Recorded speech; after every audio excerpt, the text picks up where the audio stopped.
श्री गणेशाय नमः। श्री सरस्वती नमः। श्री सीतारामाय नमः। श्री हनुमंताय नमः।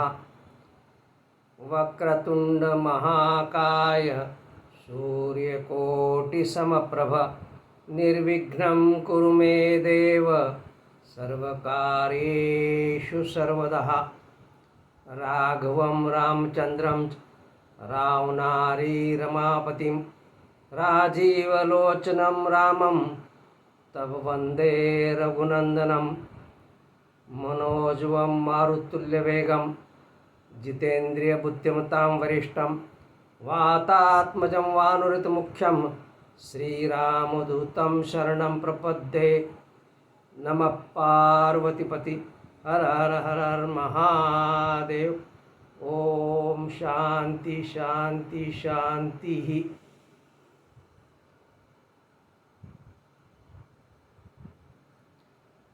आपला प्रवचनाचा विषय आहे हनुमंत कथा। आपण हनुमानाचं चरित्र पाहत आहोत, हनुमानाची कथाचं श्रवण करत आहोत। आताच्या अगोदरच्या सत्रात आपण पाहिलं, थोडं सिंहावलोकन करू की अगोदरच्या सत्रामध्ये आपण काय काय पाहिलं, कशावरती चर्चा केली, त्याचं थोडं सिंहावलोकन करू। जेव्हा श्रीरामचंद्र प्रभू सुग्रीवाला म्हणतात की वालीला या ऋषमुख पर्वतावरती येण्याची का बंदी आहे, तेव्हा सुग्रीव सविस्तर कथा सांगतो की वालीला मतंग ऋषीचा शाप कसा लागला आणि वाली या ऋषमुख पर्वतावरती येऊ शकत नाही। नंतर मग पुढे चर्चा चालू असते। श्रीरामचंद्र प्रभू आणि सुग्रीव बोलत बसलेले असतात। मग त्यावेळेस सुग्रीवाच्या मनामध्ये एक शंका येते की माझा भाऊ वाली फार बलाढ्य आहे आणि तो आतापर्यंत कुण्याही युद्धामध्ये हरला नाही, इतका बलाढ्य आहे। मग श्रीरामचंद्र प्रभू हे त्या वालीला कसं मारतील, त्याला युद्धात कसं हरवतील, अशी एक शंका मनात येते। कारण सुग्रीव अगोदर रामचंद्र प्रभूला जाणत नव्हता, त्यांची ओळख नव्हती। मग ही शंका मनात येते आणि तो बोलून दाखवतो। त्यावेळेस मग श्रीरामचंद्र प्रभू काय करतात, आपण पाहिलं की दुदुंबीचा जो हाडाचा सापळा होता तो एका पायाच्या एकाच बोटाने तो 10 योजन ते तो हाडाचा सापळा भिरकावून लावतात आणि दुसरं 7 जे सालाचे मोठे वृक्ष होते ते 7ही वृक्ष श्रीरामचंद्र प्रभू एकाच बाणाने तोडतात। हे ज्यावेळेस सुग्रीव पाहतो त्यावेळेस सुग्रीवाला खात्री होते की रामचंद्र प्रभू नक्की वालीचा वध करतील। नंतर मग सुग्रीव आणि वालीमध्ये युद्ध होतं। पहिल्या युद्धामध्ये म्हणजे पहिलं ज्यावेळेस युद्ध होतं त्यावेळेस श्रीरामचंद्र प्रभू वालीवरती बाण सोडत नाही।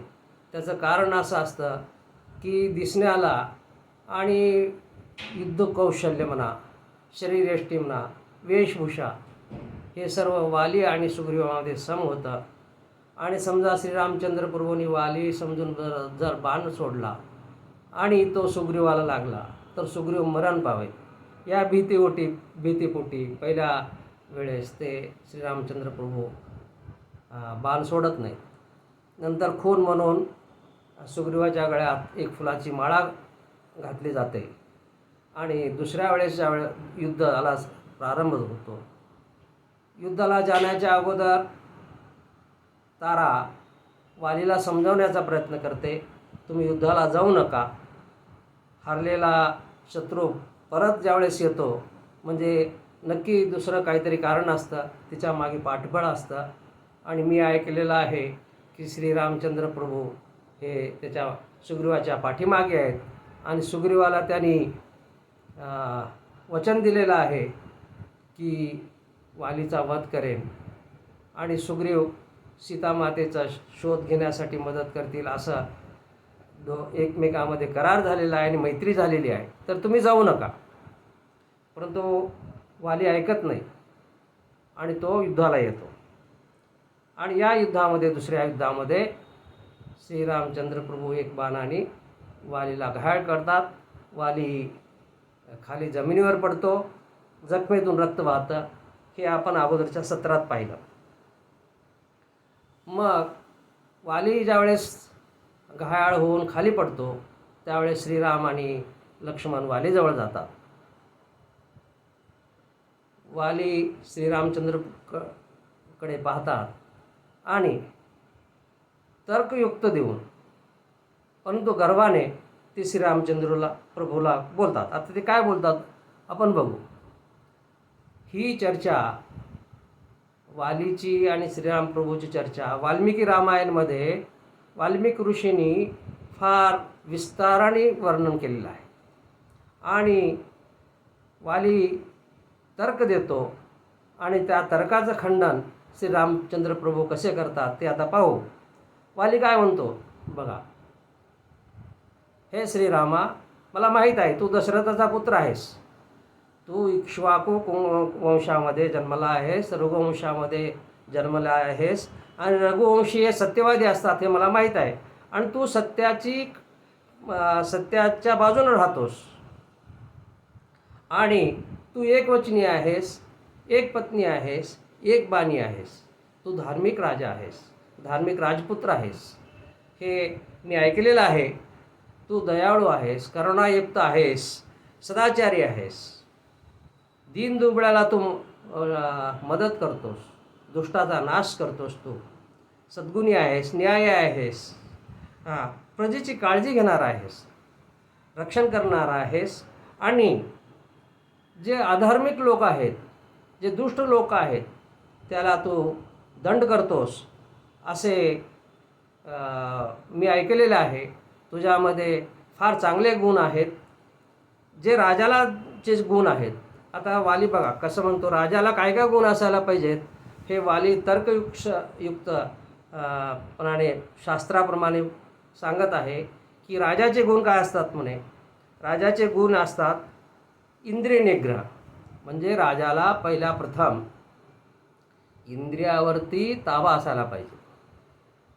मंत्र्यावरती ताबा ठेवण्याच्या अगोदर सर्व मंत्र्यावरती राजाचा ताबा असायला पाहिजे, सेनापतीवरती ताबा असायला पाहिजे, प्रधानमंत्रीवरती ताबा असायला पाहिजे. तिच्या अगोदर राजाला स्वतःच्या इंद्रियावरती ताबा असायला पाहिजे. इंद्रिय निग्रह त्याला म्हणतात. मनाचा संयम असायला पाहिजे. कोणत्याही परिस्थितीमध्ये मन विचलित होऊ देऊ नये. क्षमा हा एक मोठा गुण आहे राजाचा. आणि तो धर्माचं पालन करणारा असावा, सत्यवादी असावा, धैर्य असावं. लढाईमध्ये धैर्य त्या राजाने गमावून बसू नये. धैर्याने वागावं लागतं, पराक्रम करावा लागतो आणि योग्य तो दंड अपराधाला द्यावा. अशा प्रकारचे राजाचे गुण असतात. हे शास्त्राने सांगितलेलं आहे. वाली किती तर्कयुक्त सांगत आहे बघा. आणि हे सर्व गुण तुझ्यात आहेत. या प्रकारचे सगळे जितके पण राजाला गुण असायला पाहिजे चांगले, ते सर्व तुझ्यात आहेत. तू न्यायी आहेस, तू रघुवंश कुळामध्ये जन्मलेला आहेस, दशरथाचा पुत्र आहेस, तू न्यायी आहेस, सत्यवादी आहेस असं मी ऐकलेलं आहे. असं असताना, असा न्यायी धार्मिक मनुष्य असताना तू मला अधर्माने का मारलास. वाली तर्क देत आहे. तू अधर्माने का मारला, धार्मिक असून सुद्धा तू का मारलास. हे बघ म्हणे, मी तुझ्याबरोबर काही युद्ध करत नव्हतो. मी तर सुग्रीवाबरोबर युद्ध करत होतो. मग असं असताना तू मला का मारलास. मी तुझ्या राज्यावर काही आक्रमण केलं नव्हतं.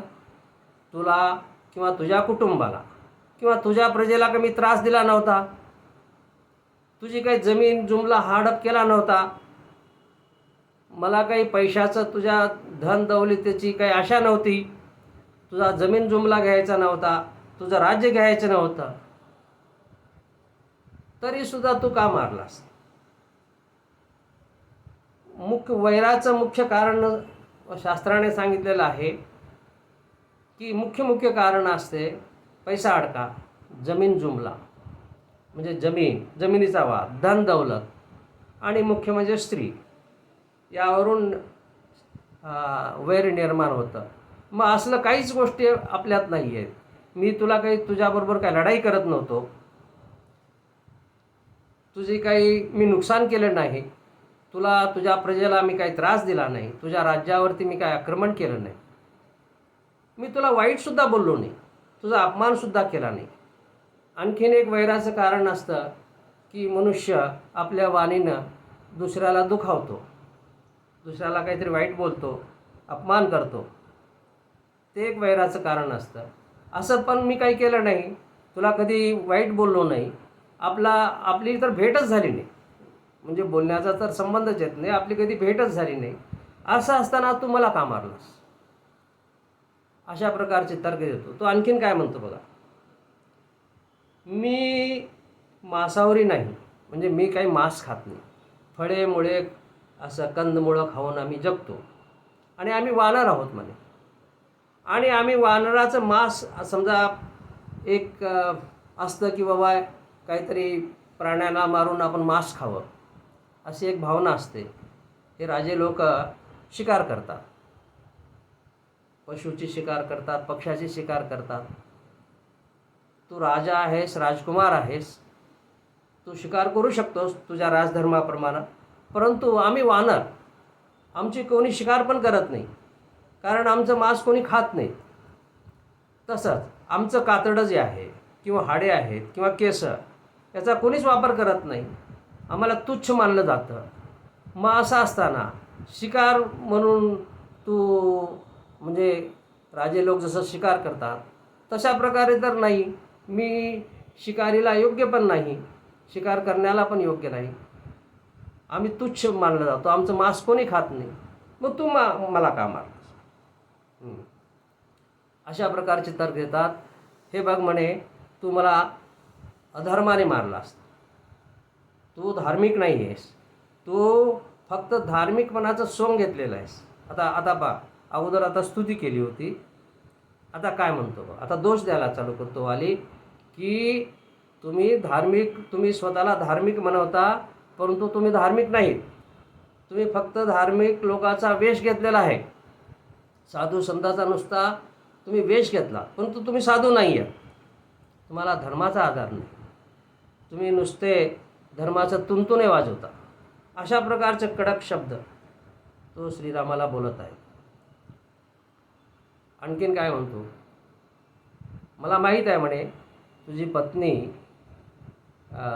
रावणाने चोरून घेऊन गेली, हे मला माहीत आहे. तुला जर तुझी पत्नीच पाहिजे असते,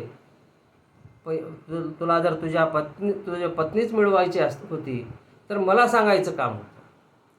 मी एका दिवसामध्ये तुझ्या पत्नीला हजर केलं असतं. तू सुग्रीवाची का मदत घेतलास? सुग्रीव तर पळपुट आहे. सुग्रीवाची मदत न घेता जर तू माझी मदत घेतला असतास, तर सीतेला मी एका दिवसात तुझ्यासमोर हजर केलं असतं, आणि त्या रावणाला न मारता तिच्या गळ्याला दोरी बांधून मी तुझ्यापुढे हजर केला असतो. अशा प्रकारची भाषा वाली श्रीरामाला म्हणत आहे. हे बघ म्हणे, तुझ्या पत्नीसाठी, तुझी पत्नी मिळावी म्हणून माझ्या पत्नीचं तू कुंकू पुसलास. किती गहन भाषा बोलतो वाली. तुला तुझी पत्नी हवी होती, तिच्यासाठी काय केलास? तू माझ्या पत्नीचं कुंकू पुसलास म्हणे. तू मला जर मारायचंच होतं, युद्ध करायचंच होतं, तू मला युद्धाला आवाहन करायचं काम होतं. माझ्याबरोबर जर युद्ध करायचीच तुझी हे होती, मला मारायचंच होतं, तर तू मला युद्धाला आवाहन करायला पाहिजे होतं. झाडाआडून लपवून का मारलास तू? म्हणजे तू धार्मिक नाहीस. मग हिच्यामुळे काय होईल? तुझी अपकीर्ती होईल. जगामध्ये कोणी तुला श्रेष्ठ मानणार नाही, अपकीर्ती होईल. धार्मिक रामाला हे शोभत नाही. तू झाडाआडून मारलास, लपून मारलास, हे काय हे का क्षत्रियाचं कर्म आहे का? क्षत्रिय असे वागतात का? क्षत्रिय आव्हान देतात युद्धाला आणि ललकारतात आणि समोरासमोर युद्ध करून लढाई करतात. मग त्याच्यामध्ये कोणाचा जय हो पराजय हो ती नंतरची गोष्ट आहे. तू मला आव्हान दिलं नाहीस आणि लढायला आला नाहीस आणि झाडाच्या आड लपून तू मारलास. तू क्षत्रियाला सुद्धा कलंक आहेस. अशा प्रकारची कडक भाषा तो वाली श्रीरामाला म्हणतो. तू अधार्मिक आहेस, धार्मिक नाहीस, तुझी अपकीर्ती होईल.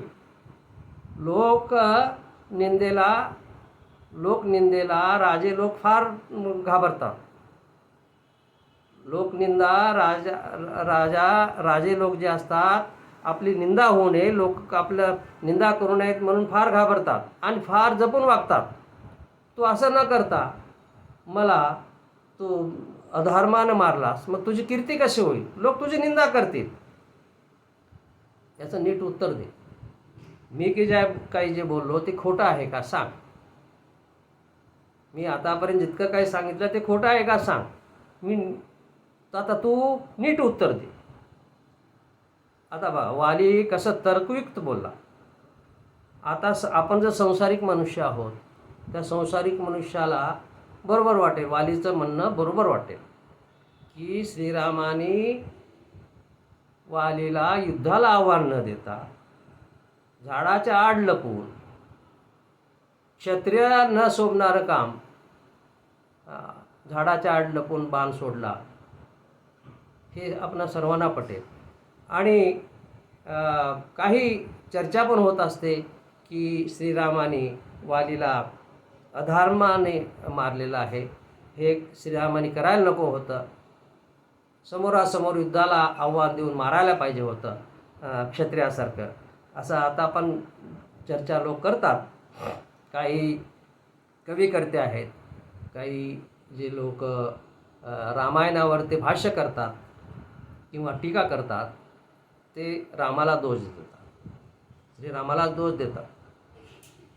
आता बघा, वालीचा दोष नसताना श्रीरामाने वालीला मारला, अशा प्रकारचा कलंक कित्येक जण आताचे जे रामायणावरती टीका करणारे आहेत श्रीरामाला दोष देतात. आता वाल्मिकी रामायणाप्रमाणे याच्यामध्ये सविस्तर वर्णन आलेलं आहे. वाल्मिकी रामायणामध्ये वाली आणि श्रीरामाचा संवाद. आता श्रीराम काय म्हणतात ते बघू. आता श्रीराम कशा प्रकारे हे जे दोष वालीनं श्रीरामावरती लावले होते त्या दोषाचं खंडन कशा प्रकारे करतात त्यात पाहू. श्रीराम वालीला काय म्हणाले, हे बघ वाली म्हणे, तू जे काही बोललास ना ते सर्व काही खरं नाही आणि सर्व काही खोटं नाही. तू जे बोललास सर्व काही खरं नाही, सर्व काही खोटं नाही. काही बरोबर आहे, काही खोटं आहे. आता कसं सांगतो ऐक, लक्ष देऊन ऐक. तू म्हणालास की आपले वैर नव्हतं, बरोबर, आपल्यामध्ये काही वैर नव्हतं, हे बरोबर आहे. तू काय म्हणालास, मी युद्ध करत नव्हतो, आपण दोघं युद्ध करत नव्हतो, बरोबर आहे. आपण काही दोघं युद्ध करत नव्हतो, हे बरोबर आहे. तू आणखी म्हणालास की मी काही तुला किंवा तुझ्या कुटुंबाला किंवा तुझ्या प्रजेला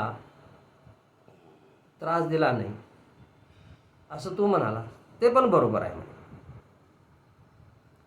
तू आणखी काय म्हणालास की मी काही तुझ्या राज्यावरती आक्रमण केलं नव्हतं, हे पण बरोबर, हे पण बरोबर.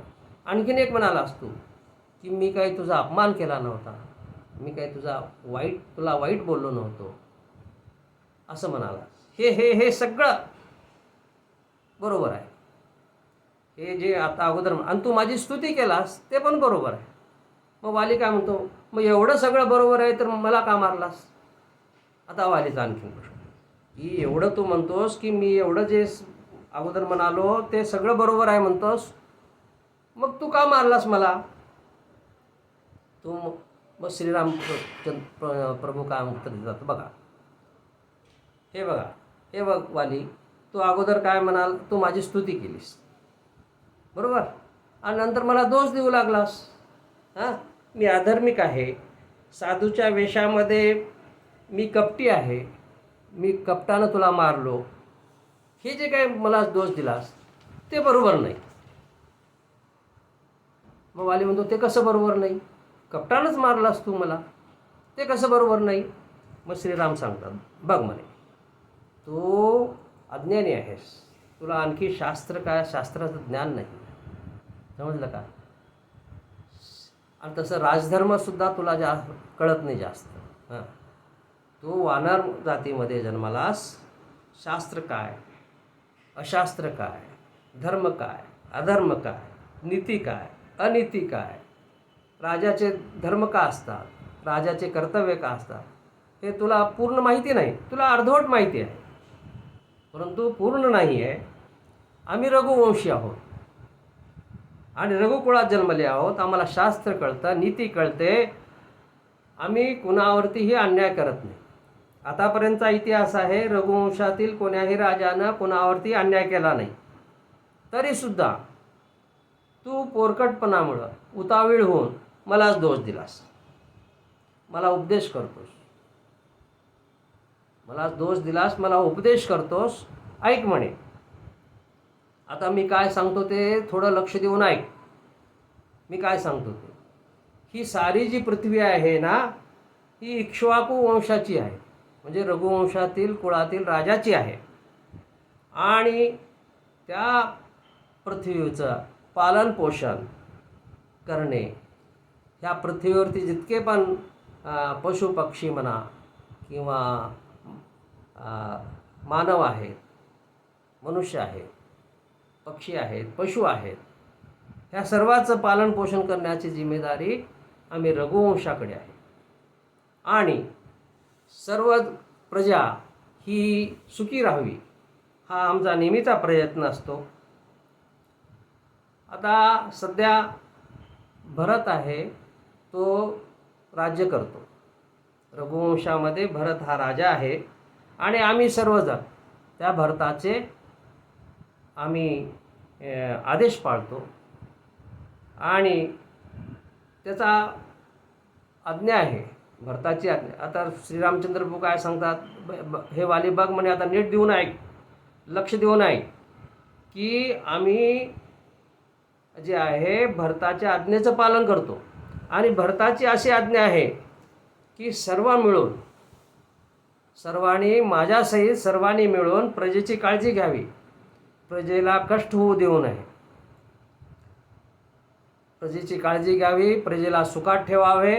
आणि दुसरं, जे दुष्ट लोक आहेत, धर्मभ्रष्ट झालेले आहेत, जे प्रजेला त्रास देतात किंवा न्यायानं वागत नाहीत, अशाला दंड करा. असं हे भरताची सक्त ताकीद आहे सगळ्यांना. आणि भरत हा सध्या राजा आहे. आता तू किष्किंधा नगरीचा राजा आहेस, हां, परंतु तू राजनीती जाणत नाहीस. बघ म्हणे, तू मोठा भाऊ आहेस आणि काय शास्त्र काय सांगतं बघ म्हणे, मोठा भाऊ, पिता आणि गुरु हे पिता समान असतात. मोठा भाऊ, पिता आणि गुरु हे पित्या समान असतात. लहान भाऊ, लहान जो भाऊ असतो, आणि पुत्र आणि शिष्य हे पुत्रा समान असतात, हे शास्त्र सांगतं. तसंच आपली मुलगी, बहीण, नंतर सून म्हणजे मुलाची बायको आणि लहान भावाची पत्नी, या मुली समान असतात, हे असं शास्त्र सांगतं. मोठा भाऊ, पिता आणि गुरु समान असतात.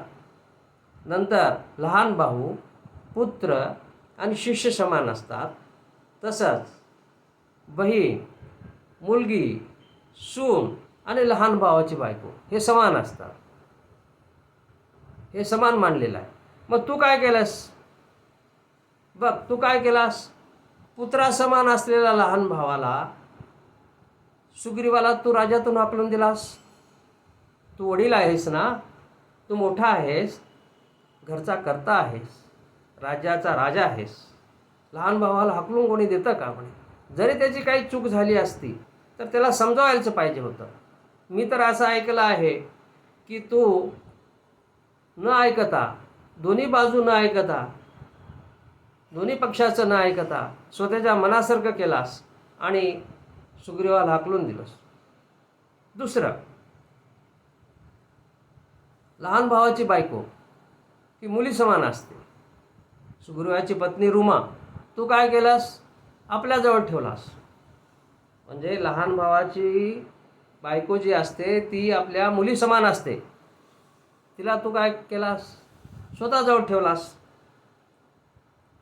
बघ, जो पुरुष आहे लहान भावाचे बायको किंवा सून किंवा बहीण आणि मुलगी यांना कुदृष्टीने पाहतो, यांच्याबद्दल वासना ठेवतो, यांच्या बाबतीत वासना असते, अशा मनुष्याला शास्त्र काय सांगतं? मृत्यूदंडाची शिक्षा सांगत असतं. शास्त्राने या जो आपल्या बहिणीबरोबर, मुलीबरोबर, सुनेबरोबर किंवा लहान भावाच्या बायकोबरोबर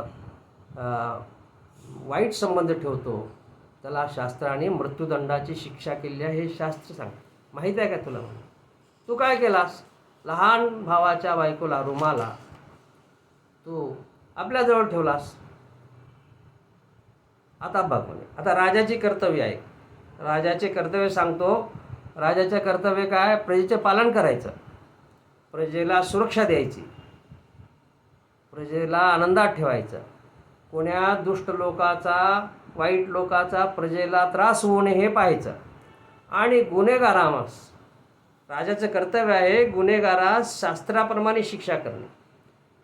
जर एक गुन्हेगार सिद्ध झाला आणि शास्त्राने एक शिक्षा ठोठावली शास्त्राप्रमाणे, तर राजाचं कर्तव्य आहे त्या गुन्हेगारास शिक्षा देणे. जर राजाने शिक्षा नाही केली तर राजाला पाप लागतं.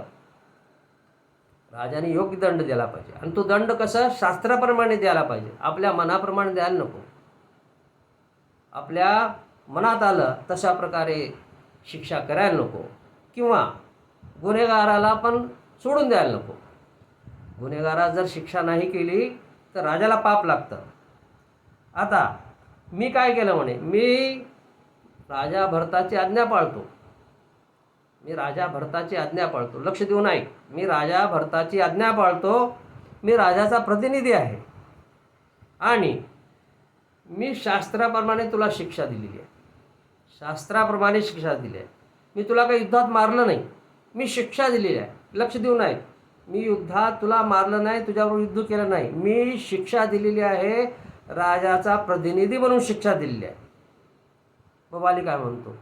बरोबर आहे म्हणे तुझं. ठीक आहे, मला मृत्यूदंडाची शिक्षा शास्त्राने दिलेली आहे ते बरोबर आहे. तू राजाचा प्रतिनिधी पण बरोबर आहे. तू मला शिक्षा दिलीस बरोबर आहे. पण समोरासमोरून येऊन करायला पाहिजे ना. झाडाच्या आड लपून तू मला शिक्षा का दिलीस? वाली काय म्हणतो बघा, की तू राजाचा प्रतिनिधी आहेस बरोबर आहे. तू मला शास्त्राप्रमाणे शिक्षा दिलीस मृत्यूदंडाची ते पण बरोबर आहे. पण तू समोरासमोर माझ्यासमोर येऊन मला मारायचं होतं, झाडाच्या आडून का लपून मारलास? त्याचं काय उत्तर आहे तुझ्याकडे? सांग. मग श्रीरामचंद्र प्रभू काय म्हणतात बघ म्हणे, तुला जो आहे ना राजनीती थोडीच माहिती आहे, राजनीती पूर्ण माहीत नाही. येतं पण तू चुकलास म्हणे थोडं. कसं चुकलास सांगतो तुला ऐक. की अपराधाला शिक्षा कशी करावी शास्त्र सांगतं बरोबर? हो म्हणे बरोबर. पण ती शिक्षा कशी द्यावी, ती शिक्षा कशी द्यावी हे कोण ठरवतं? हे राजा ठरवतो. शास्त्राने सांगितलं की ही शिक्षा द्यावी, परंतु शिक्षा कशी द्यावी हे राजा ठरवतो. राजाला शिक्षा देण्याचा अधिकार आहे आणि तो कशी देण्याचा राजाचा अधिकार आहे. तो राजा स्वतःच्या अखत्यारीत येतं ते की राजाने कशा प्रकारे शिक्षा द्यावी हे आहे. आता मृत्यूदंडाची शिक्षा मिळाली तुला. एखाद्याला समजा मृत्यूदंडाची शिक्षा मिळाली, त्याचा वध करायची शिक्षा शास्त्राने दिली आणि ते सिद्ध झालं, मग ती शिक्षा कशी करायची? त्याला फासावर द्यायचं की सुळावर चढवायचं की पर्वताच्या कड्यावरून ढकलून द्यायचं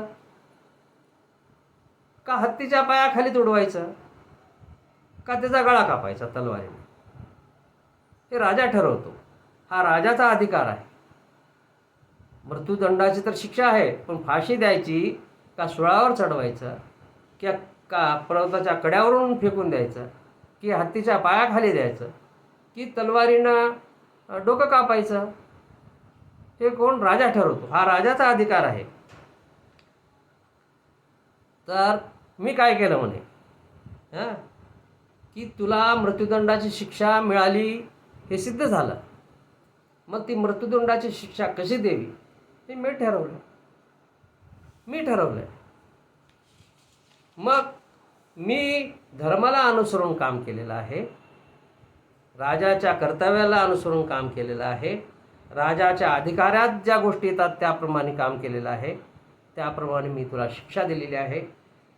दंड कोणता द्यावा हे शास्त्र सांगतं, राजाने दंड करावा हे पण सांगतं, परंतु दंड, मृत्यूदंड किंवा आणखी कोणता दंड कशा प्रकारे द्यावा हे राजा ठरवतो. आता सांगितल्याप्रमाणे मृत्यूदंडाची शिक्षा राजा ठरवतो की फाशी द्यावी की सुळावर चढवावं की पर्वताच्या कडावरून फेकून द्यावं की हत्तीच्या पायाखाली द्यावं की त्याचा गळा कापावा, कशा प्रकारे शिक्षा द्यावी, का तोफेच्या तोंडाला द्यावा. अगोदर पण काही ठिकाणी होता, तोफेच्या तोंडाला देत होते आणि अपराध्याला शिक्षा करत होते. कशा प्रकारे शिक्षा करावी हे राजा ठरवतो. मग तशा प्रकारे मी ठरवलं म्हणे. मग मला कशाला दोष लागतो? मला कशाला दोष देतोस? मी कसा दोषी? मी राजधर्माप्रमाणे वागलो, शास्त्राप्रमाणे वागलो, तुझ्यावर अन्याय केला नाही म्हणून. फक्त तुला दंड दिलेला आहे. आम्ही राजेचे लोक आहोत ना, आणि रघुवंशातील लोक आहोत. आम्ही शास्त्राप्रमाणे आम्हाला वागावं लागतं. आम्हाला आमच्या लहरीप्रमाणे वागता येत नाही. आणखीन एक पहा म्हणे, शास्त्राने काय सांगितलं आहे? राजा हा ईश्वराचा अंश असतो. राजा का असतो? ईश्वराचा अंश असतो. या पृथ्वीवरती प्रजेचं पालन करण्याचं काम राजा करतो. मग राजाची निंदा करू नये, राजाचा अपमान करू नये, राजाला वाईट बोलू नये, पाप लागतं. ते राजा जो कर्म करतो ते योग्यच असतं, तो न्यायी असतो, न्यायाप्रमाणे वागतो. त्याच्या कर्तव्यावरती संशय घेऊ नये. ह्या गोष्टी, आम्ही रघुवंशी आहोत, आम्हाला शास्त्राचं ज्ञान आहे, त्याप्रमाणे राजधर्म का असतो ते कळतं आम्हाला. आम्ही आमच्या लहरीप्रमाणे वागू शकत नाही. शास्त्राप्रमाणे वागावं लागतं, राजधर्माप्रमाणे वागावं लागतं. त्याप्रमाणे मी वागलेलो आहे, धर्माप्रमाणे वागलेलो आहे, शास्त्राप्रमाणे तुला शिक्षा केलेली आहे, राजनीतीप्रमाणे तुला शिक्षा केलेली आहे, तुला दंड दिलेला आहे. तुला युद्धात मारलं नाही. तू जे म्हणालास युद्ध करून मारायला पाहिजे होते, बरोबर आहे. मी युद्धात तुला मारलं नाही, तुला दंड दिलेला आहे. आणि तो दंड कसा द्यावा हे मी ठरवलेलं आहे राजनीतीप्रमाणे. नंतर मग वालीचे डोळे उघडले. मग त्याला धर्म कळू लागला, धर्माची आठवण झाली. त्याला फार वाईट वाटलं, वालीला फार वाईट वाटलं. ज्यावेळेस हे सर्व श्रीरामचंद्र प्रभूंनी समजावून सांगितलं त्यावेळेस वाईट वाटलं. खरोखर मी फार वाईट वागलो. माझ्या भावाला त्याचं न ऐकता हाकलून दिलं. तिची बाजू ऐकून घ्यायला पाहिजे होती. सुग्रीव काकुळते येऊन सांगत होता, हे बंधो, मी राजावरती का बसलो ऐकून घे, सांगत होता. मला जबरदस्तीने मंत्र्यांनी मला राज्यावरती बसवले. माझी इच्छा नव्हती. राजगद्दी खाली राहू नये म्हणून मंत्र्याने मला गादीवरती बसवलं, हे काकुळती येऊन सांगत होता. तर मी त्याचं ऐकलं नाही. मी वडील आहे, तो लहान आहे, पुत्रासमान आहे. जरी एखाद्या वेळेस तिची जर चूक झाली असती, तारेनं मला सांगितलं होतं की जरी छोटी मोठी चूक झाली तर वडील म्हणून, पिता म्हणून, जसं पिता आपल्या मुलाचे अपराध पोटात घालतात तशा प्रकारे मी तुला क्षमा करायला पाहिजे होती, मी केली नाही. आणि जे निंद्य कृत्य आहे, तुझ्या बायकोला, तुझ्या पत्नीला रुमाला माझ्याबरोबर ठेवलं, हे फार वाईट मी कृत्य केलेलं आहे. असं कोण वाली श्रीरामचंद्र प्रभूला सांगत आहेत की मी सुग्रीवाचं ऐकलो नाही, राजाला दोन्ही पक्षाचं ऐकायला पाहिजे ते ऐकलं नाही आणि सुग्रीवावरती मी अन्याय केला, मी फार वाईट वागलो, हे मला आता समजून चुकलेलं आहे. आणि हे प्रभू, हे पण मला माहीत आहे की तुम्ही लक्ष्मीपती नारायण आहात, हे मला अगोदर पण माहीत होतं. तुम्ही लक्ष्मीपती नारायण आहात आणि ब्रह्मदेव आणि देवाच्या प्रार्थनेवरून तुम्ही पृथ्वीचा पापाचा भार कमी करण्यासाठी अवतार घेतलेला आहात. दुष्टाचा संहार करायचा, राक्षसाचा संहार करायचा, साधू संत ऋषीमुनीचं रक्षण करण्यासाठी तुम्ही अवतार घेतला. हे प्रभू, मी माझ्या अज्ञानामुळे, वानर स्वभावामुळे तुम्हाला दोष दिला, वाईट बोललो, का जे बोलू नये ते बोललो, मला क्षमा करा म्हणे. मला माझी चूक कळालेली आहे आणि हा जो तुम्ही दंड मला दिलात तो मला स्वीकार आहे. आता बघा, मला माझी किंवा पत्नीची, तारेची किंवा आणखीन प्रजेची काही काळजी वाटत नाही, परंतु अंगदाची काळजी फार वाटते. मला सुग्रीवाची पण काळजी वाटत नाही, तर मला अंगदाची फार काळजी वाटते. मला माहीत आहे की माझ्यानंतर सुग्रीव गादीवरती बसेल. सुग्रीवाने अंगदाला प्रेमानं वागवावं, तारेला मान द्यावा, तारेला चांगल्या प्रकारे वागवावं अशी माझी इच्छा आहे. तर आणि अंगदाची काळजी वाटते. अंगद हा लहानपणापासून एकुलता एक असल्यामुळं फार लाडात वाढलेला आहे.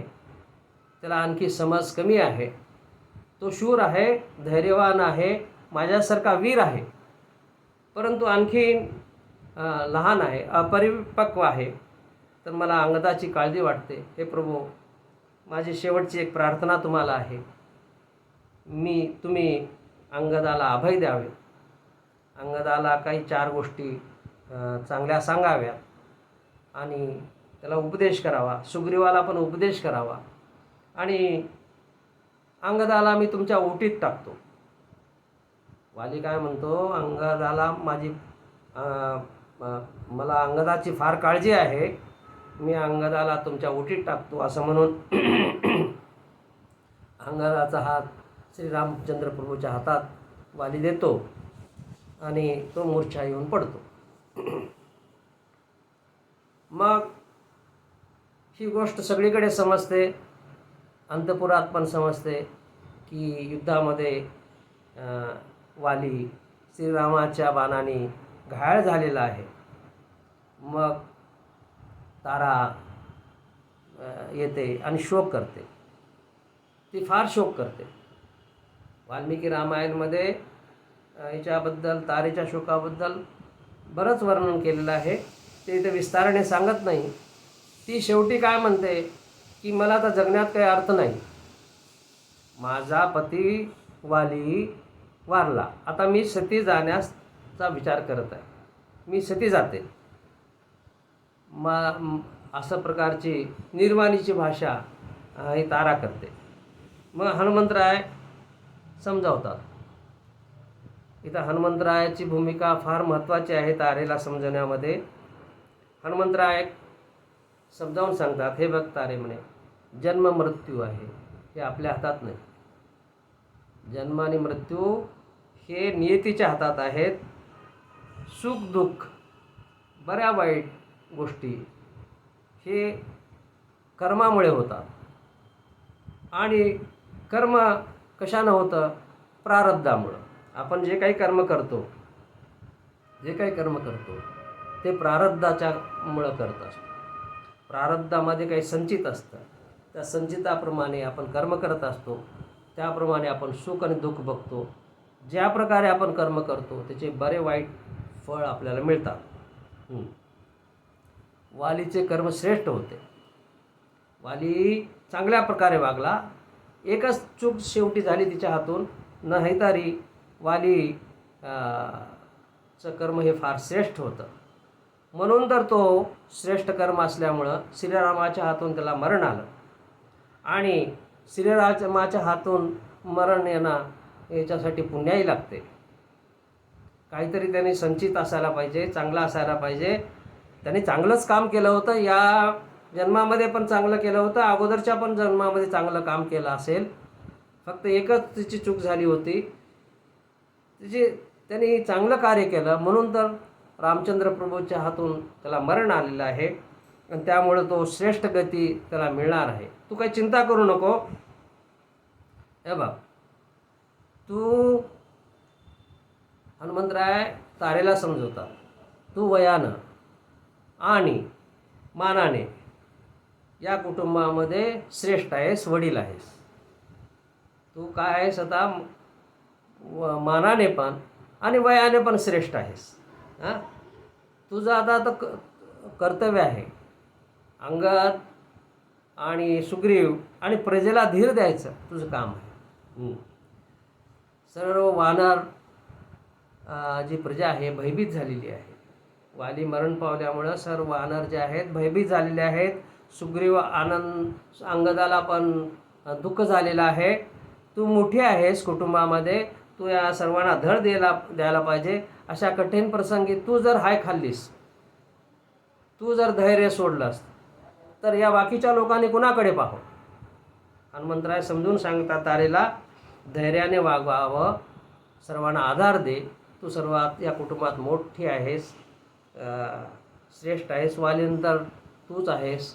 तू सर्वांना अभय द्यायला पाहिजे. भयभीत वानर आहेत, अंगद आहेत, सुग्रीवाला पण दुःख झालेलं आहे. सर्वांना धीर द्यायला पाहिजे.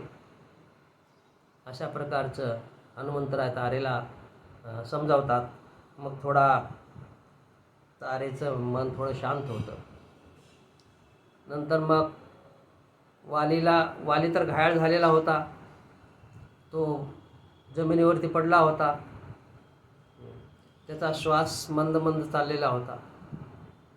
त्याने मग सुग्रीवाकडे पाहिलं आणि खुणेनं सुग्रीवाला जवळ बोलावलं. वालीने सुग्रीवाला जवळ बोलावलं आणि तो सुग्रीवाला प्रेमानं बोलू लागला. हे बघ सुग्रीवा, काहीतरी माझं प्रारब्ध आहे म्हणे, माझं पूर्वकर्म, तिच्यामुळं माझ्या बुद्धीमध्ये मोह निर्माण झाला, माझी बुद्धी भ्रष्ट झाली. तू काकुळते येऊन सांगत होतास, माझं ऐका माझं ऐका म्हणत होतास, परंतु मी ऐकलो नाही. माझ्या डोळ्यावरती पडदा पडला होता, माझ्या मनावरती पडदा पडला होता, मी ऐकले नाही. मला फार क्रोध आला. तू गादीवर बसलास त्यावेळेस मला फार क्रोध आला होता. आणि त्या क्रोधाच्या भरामध्ये तुझं न ऐकता तुला राज्यातून हकलून दिलं. तुझा काही अपराध नव्हता.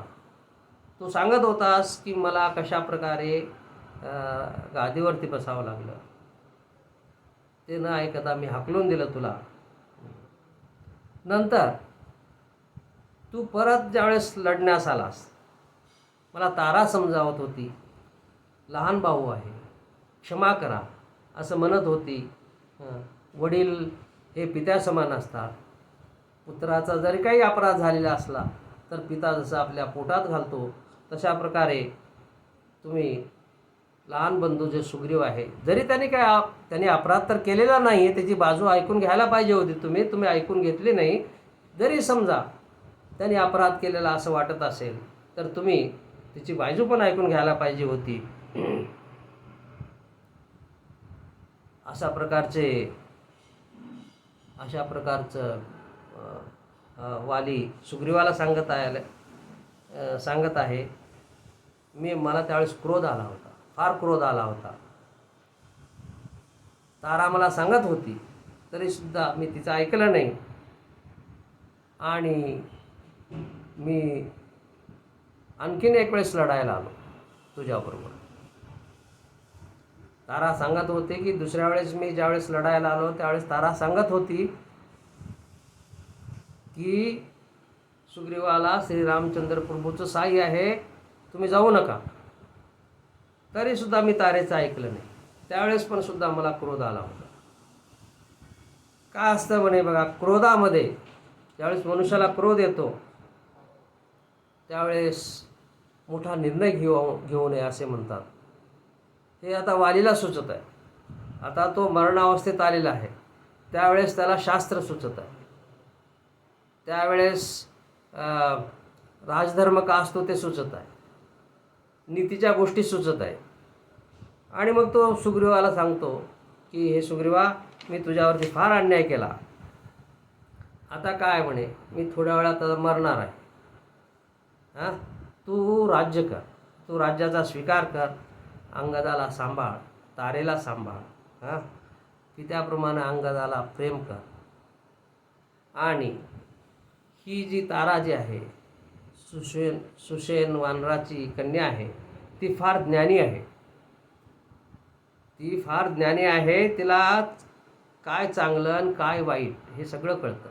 तिला शुभ कळतं, अशुभ कळतं, शकुन कळतं, अपशकुन कळतं. ती फार ज्ञानी आहे. ती न्यायाप्रमाणे वागते, तर्कशुद्ध विचार करते. तू ज्यावेळेस राज्य करशील, तू ज्यावेळेस गादीवर बसतील, राज्य करताना तिचा सल्ला घे. असं कोण म्हणतो? वाली, जो काही वेळापूर्वी तो तारेचं ऐकत नव्हता. तारेने एवढं काकुळतीला येऊन सांगितलं तरी सुद्धा तारेचं ऐकलं नाही. आता तोच सांगतोय की तू तारेचं ऐक. म्हणजे ठोकर खाल्ल्याशिवाय ज्ञान मिळत नाही, तसं ज्यावेळेस याने ठोकर खाल्ली त्यावेळेस ज्ञान प्राप्त झालं. तसं आता तो सांगत आहे की तारा ही जी आहे फार ज्ञानी आहे, तू तिचा सल्ला घे आणि त्या सल्ल्याप्रमाणे वाग, असं वाली सुग्रीवाला सांगत आहे. आणखीन एक म्हणे, एक फार महत्त्वाची गोष्ट आहे बघ म्हणे, आता तुला राज्य मिळेल, सुख मिळेल, वैभव मिळेल, परंतु रामाचं कार्य विसरू नको. ऐश्वर्यामध्ये, सुख सुविधामध्ये तू रामाचं कार्य आहे, जे सीतेचा शोध घ्यायचा आहे ते विसरू नको. हा वाली सुग्रीवाला सांगून ठेवतोय की आणि त्याचं कार्य अवश्य कर, श्रीरामाचं कार्य अवश्य कर, सीतेचा शोध घेण्यासाठी मदत कर रामाना, असं वाली सुग्रीवाला सूचना देत आहे. आणि तो शेवटी काय म्हणतो, आता बघ म्हणे, थोड्या वेळात मी मरणार आहे. ही माझ्या गळ्यात जी माळ आहे, दिव्य सोन्याची माळ जी आहे, मला इंद्राने दिलेली आहे. ही माळ फार प्रभावशाली आहे. तर मी जर मेलो तर ह्या माळेचा प्रभाव कमी होईल किंवा नसेल. तर मी मरणाच्या अगोदर तू ही माळ तुझ्या गळ्यात घाल. म्हणून काय केलं त्यांनी, वालीनी आपल्या गळ्यातील सोन्याची माळ जी आहे, सुवर्णाची माळ, त्यांनी सुग्रीवाच्या गळ्यात घातली. आणि नंतर मग वालीने काय केलं, अंगदाला पण जवळ बोलावून घेतलं आणि अंगदाला काही ज्ञानाच्या गोष्टी सांगितल्या की हे बघ म्हणे, आता काही वेळानंतर मी मरणार आहे. सुग्रीवच तुझा पिता आहे. आता सुग्रीवाच्या सल्ल्याप्रमाणे वागायचं, सुग्रीवाच्या आज्ञेत राहायचं. दुसरं आहे सुख दुःख हे सहन करायचं. काळामानाप्रमाणे वागायचं, मन शांत ठेवायचं, क्षमाशील असायचं, धैर्य कधी सोडू नको. कितीही कठीण प्रसंग आला तरी धैर्य सोडायचं नाही आहे. आणि आणखीन एक आहे, कोणावरती अतिप्रेम करू नये किंवा अति दुरावा पण नसावा. कोणावरती पण अति प्रेम करू नये, अति दुरावा पण नसावा, समदृष्टीनं वागावं, मध्यम मार्ग स्वीकारावा. जास्त जवळही जाऊ नये, जास्त दूरही राहू नये, जास्त प्रेमही करू नये आणि जास्त दुरावा पण नको. अशा प्रकारचे वाली अंगदाला सांगत आहे. मग त्यावेळेस वालीचा श्वास क्षीण होत चालला होता. तारा शोक करते, अंगद शोक करतोय, सुग्रीव शोक करत आहेत, सर्व वानर शोकग्रस्त आहेत. अशा वेळेस सुग्रीव रामाला काय म्हणतो, हे बघा रामचंद्र प्रभू, सुग्रीवाला फार दुःख झालं. सुग्रीवाला वाईट वाटलं की वचनाप्रमाणे तुम्ही माझ्या भावाला मारला, मला माझं राज्य परत मिळेल आता, परंतु हे राज्य घेऊन मी काय करू म्हणे, मी हे राज्य घेऊन काय करू, माझा भाऊ नाही. आता सुग्रीवाला विपरीत होत आहे, हे राज्य घेऊन मी काय करू, माझा भाऊ नाही. अंगद दुःखी आहे, तारा दुःखी आहे, प्रजा दुःखी आहे. आता सर्वजण काय म्हणतील, बघा म्हणे आपल्याला गादी मिळावी म्हणून त्याने आपल्या सख्ख्या भावाला, वडील भावाला मारलं, असं सगळं लोक बोलतील, अशी निंदा करतील. मग ह्या सर्व निंदेला, प्रजेच्या निंदेला मला तोंड द्यावं लागेल. मग प्रजा माझ्याबरोबर सहकार्य करणार नाही आणि प्रजेची टीका ते तुच्छतेने माझ्याकडे पाहतील. हे निंदनीय काम मी केलेलं आहे. माझ्या स्वार्थासाठी मी माझ्या मोठ्या भावाला मारलं. हे निंदनीय काम केलेलं आहे. बघा म्हणे माझा भाऊ किती दयाळू होता, तुम्हाला माहीत नाही. मी ज्यावेळेस युद्ध करत होतो त्यावेळेस मी खाली पडलो, मी असहाय्य होतो, त्यावेळेस वाली मला सहज मारू शकला असता, मला ठार मारू शकला असता. परंतु असं न करता तो काय मला म्हणाला की उठ म्हणे, मी तुला मारणार नाही, तू जा, निघून जा आणि परत युद्धाला कधी येऊ नकोस. असं त्यांनी मला सोडून दिलं. त्याने मला ठार मारू शकला असता, परंतु त्यांनी मला मारलं नाही. हिच्यामध्ये त्याचं प्रेमच दिसतं. जरी तो कठोर होता, बाहेरून कठोर दिसायचा, परंतु मनातून तो माझ्याबद्दल करुणाच होती, प्रेम होतं. अशा मोठ्या भावाला मी मारलं आणि तिच्या आपण म्हणतो बघा काय म्हणतो गावठी भाषेमध्ये, तिच्या मड्यावरती आता मी राज्य करणार, असं हे गावठी भाषेत बोललं जातं. मी कसं राज्य करू, मला कसं सुख लागेल, प्रजा कसं बघतील माझ्याकडे, प्रजा माझी निंदा करतील, तर मला आता काही जगायचं नाही. मी आता अग्नीत प्रवेश करतो आणि माझ्या मोठ्या भावाला वालीला भेटण्यासाठी स्वर्गात जातो. परंतु तुमचं काम होईल म्हणे, तुमचं काम माझे मंत्री हनुमंत आणि माझी प्रजा वानरसेना ही सीतेचा शोध घेतील आणि सीतेला नक्की शोधून काढतील. तुम्ही चिंता करू नका, तुम्ही चिंता करू नका. मी मेल्यानंतर सुद्धा तुमचं काम होईल, सीतेचा शोध लागेल आणि मला आता मरणाची परवानगी द्या. असं कोण सुग्रीव श्रीरामाला म्हणत आहे की हे मला आता, हे मित्रा आता मला मरण्याची परवानगी दे. मग त्यावेळेस श्रीराम उपदेश करतात. पहिल्या प्रथम ते तारेला समजावतात की बघ म्हणे तारे, ही सृष्टी जी आहे ही विधात्याने निर्माण केलेली आहे आणि विधात्याच्यामुळेच त्यांनी सर्व ठरवून दिलेलं आहे, सुख दुःख जन्म मृत्यू. विधात्याचे विधान जे असतं ते अटळ असतं, त्याच्यामध्ये कोणी बदल करू शकत नाही. त्याला काही जण नियती पण म्हणतात. नीती जे ठरवते त्याप्रमाणे सर्वजण वागतात. अंगदाला युवराजपद मिळणार हे ब्रह्मदेवाचं विधान आहे. हे ब्रह्मदेवाचं विधान आहे, हे माझं नाही आहे. की अंगदाला युवराजपद मिळेल हे ब्रह्मदेवाचं विधान आहे. सुग्रीव राजा होईल हे त्याचं विधान आहे. तू वीराची पत्नी आहेस, शूर वालीची पत्नी आहेस. आणि वीर पत्न्या कधी रडत नसतात. युद्ध होत राहतं.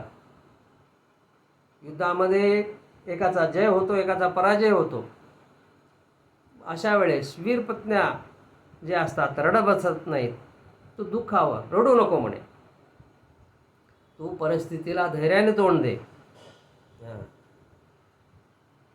तू परिस्थितीला धैर्याने तोंड दे. तू आता कुटुंबात मोठी आहेस आणि तुलाच आता हे सांभाळायला पाहिजे, कुटुंब सांभाळायला पाहिजे. तू धीराने वाग, परिस्थितीला धैर्याने तोंड दे. अशा प्रकारे श्रीराम तारेला समजावतात. मग तारेचं मन थोडं शांत होतं. मग श्रीरामचंद्र प्रभू सर्वांना उद्देशून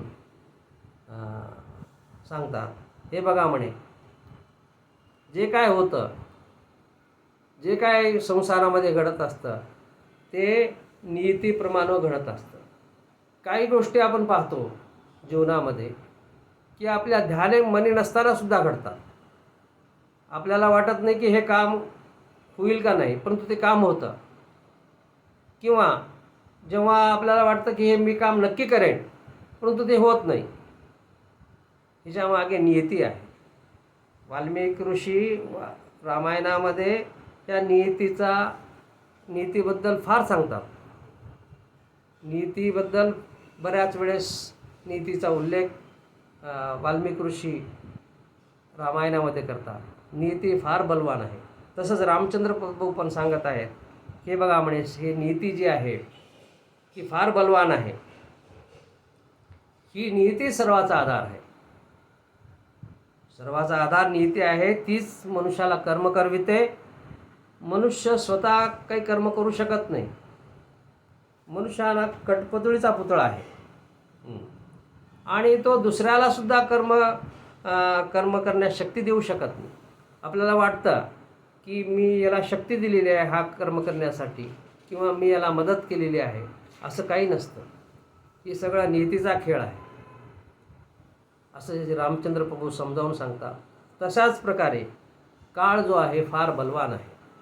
काळाच्या पुढे कोणी गेलं नाही, काळाला कोणी जिंकलं नाही. प्रत्येक मनुष्याचा स्वभाव हा काळाच्या अधीन आहे. काळ कुणाबरोबर दुष्टता करत नाही, कुणाबरोबर मित्रता करत नाही. त्याला कोणी मित्र नाही, कोणी शत्रू नाही. काळ हा सम आहे. तो ना दुःख देतो कोणाला, ना कुणाला सुख देतो. प्रत्येकाचे जे आपले स्वतःचे कर्म आहेत तेच सुखदुःखाला कारण होतात. मनुष्य जे काही सुख भोगतो किंवा दुःख भोगतो ते स्वतःच्या कर्मानुसार किंवा अगोदर केलेल्या कर्मानुसार, त्याला संचित म्हणतात. तर त्याप्रमाणे मनुष्य कर्म करत असतो आणि कर्माचे फळ भोगत असतो. आताचे जे आपण जे कर्म करतो ते त्याचं फळ या जन्मात मिळतं. नाही मिळालं तर ते संचित म्हणून पुढच्या जन्मात येतं. तर मनुष्याला जे फळ मिळतं ते आपल्या स्वतःच्या कर्मानुसार आहे. कोणी कुणाला दुःख देत नाही, कोणी कुणाला सुख देत नाही. आणि दुसरं काय म्हणे, श्रीरामचंद्र प्रभू सर्वांना समजावून सांगत आहेत, भगवान हे काळ स्वरूप आहेत. सर्व प्रभाव जितका आहे तो काळाचाच आहे. या सृष्टीवरती जो प्रभाव आहे तो काळाचा आहे. वाली जो आहे आपल्या स्वभावानुसार, आपल्या कर्मानुसार जगला. प्रत्येक मनुष्य हा आपल्या स्वभावाप्रमाणे विचार करतो आणि स्वभावाप्रमाणे विचार करून स्वभावाप्रमाणे कर्म करतो आणि तशा प्रकारे त्याचे कर्माचे फळ मिळतात. तर वाली पण आहे, आपल्या स्वभावानुसार जगला, स्वभावानुसार कर्म केलं आणि आता त्याला मृत्यू आलेला आहे त्याचे कर्म चांगले उत्तम होते, या जन्मातले असो किंवा अगोदरच्या जन्मातले असो, त्याला माझ्या हातून मृत्यू मिळाला आणि आता तो मृत्यूला पावेल तर तो काय चांगल्या उत्तम गतीला जाईल, तो आता चांगल्या उत्तम गतीला जाईल. तुम्ही चिंता करू नका, वालीचं चांगलंच झालेलं आहे. तर सर्वांनी आता काय करावं की वालीची उत्तरक्रिया करण्याचा विचार करावा. मग लक्ष्मण पण सुग्रीवाला समजावतात. लक्ष्मण सुग्रीवाला म्हणतात, हे बघ म्हणे, तू आता कुटुंब प्रमुख आहेस, राजाचा प्रमुख होणार आहेस, आता ही शोक करण्याची वेळ नाही आहे. आता तुझी जबाबदारी जास्त वाढलेली आहे, सर्व प्रजा तुझ्याकडे पाहतात, तू हताश होऊ नको. सर्वांना धीर दे आणि वालीचा 10 संस्कार कर. नंतर मग सुग्रीवाचं मन थोडं ताळ्यावर आलं. मग त्यांनी पण विचार केला आणि सर्वजण वालीच्या 10 संस्कारासाठी तयारीला लागले. तुंगभद्रा नदीच्या तीरावरती चिता रचली गेली. वालीचा ध्येय त्या चितेवर ठेवला गेला आणि अंगदाकरवी त्या चितेला अग्नी दिला. अशा प्रकारे वालीचा 10 संस्कार झाला. आता आपण इथेच थांबू या सत्रामध्ये. पुढच्या सत्रामध्ये आपण पाहू की सुग्रीवाला कसा राज्याभिषेक मिळतो, सुग्रीव राजा झाल्यानंतर तो कशा प्रकारे ऐशारामध्ये राहतो, श्रीरामाचं जे कार्य होतं ते कसं विसरतो तो, नंतर हनुमंतराय कशा प्रकारे विचार करतात, पुढचा विचार करून हनुमंतराय सुग्रीवाला कशा प्रकारे सल्ला देतात आणि पुढे कशा प्रकारे वानरसेना जमते, हे पुढच्या सत्रात बघू. आता हे सत्र इथेच थांबवतो. नमः पार्वतीपती हर हर हर हर महादेव. ओम शांती शांती शांती.